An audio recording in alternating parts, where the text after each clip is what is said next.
The spotlight of specialness versus the Son of God. The light of God was never about a spotlight. It is the sun that never goes out.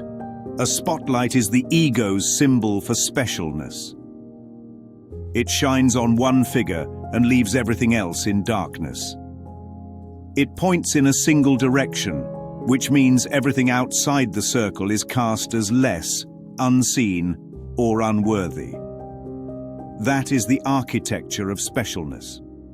A Course in Miracles teaches specialness is a lack of trust in anyone except yourself. Faith is invested in yourself alone. Specialness is the ego's private claim. Make me different, make me more, make me apart. On the stage, one stands inside a hard ring of light, while the crowd remains a sea of darkness. Hands reach up from the shadows, craving a reflected glow the ego swears will finally complete them. But beneath the noise is a confession. God is not enough, so something outside must finish me. That is why the spotlight feels thrilling and wrong at the same time. It is a sugar high for the false self and starvation for the true. Take the celebrity of the day, whoever the culture anoints for a moment.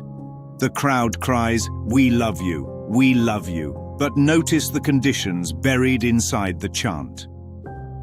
The instant the idol missteps, ages or refuses the script, the love evaporates and the beam swivels. A Course in Miracles teaches what is an idol but a substitute for your reality. The crowd never loved the self. It loved the mask, the angle's profit, and the promise the mask made to the hungry. This is why the capital S self has no use for a spotlight. Spirit does not audition, compete, or ask to be picked. It does not grow brighter from applause or dimmer from rejection. It simply shines because it is light. The spotlight belongs to the image, the performance, the negotiable identity that depends on angles and outcomes. And every spotlight is on a timer, bound by performance, bound by preference, bound by the lighting board of public perception. When the light turns away, the ego asks in panic, "Who am I without being seen?" But that question exposes the trick. The I that needs to be seen is the one that was never real. The true answer is not another brighter spotlight. It is the sun.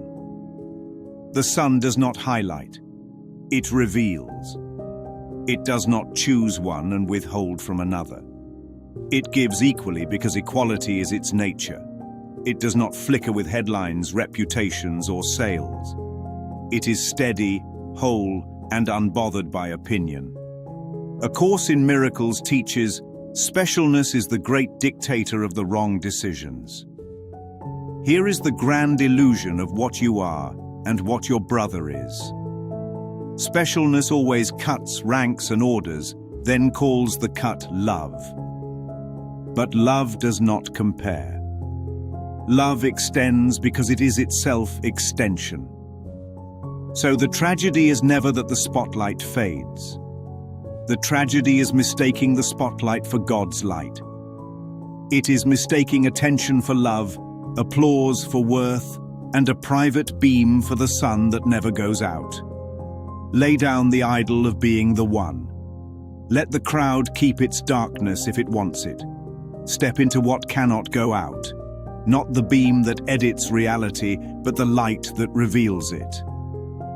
The light of God was never about a spotlight. It is the sun that never goes out. Submitted for your approval.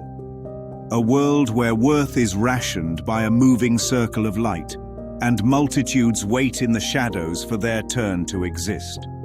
But step 1 inch past the footlights and you may notice a different theater altogether, one where the stage is the sky and the lamp is the sun.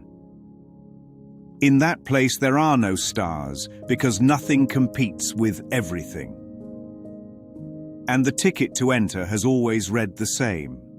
One light, indivisible, shining without opposite, in a district sometimes referred to as the Twilight Zone.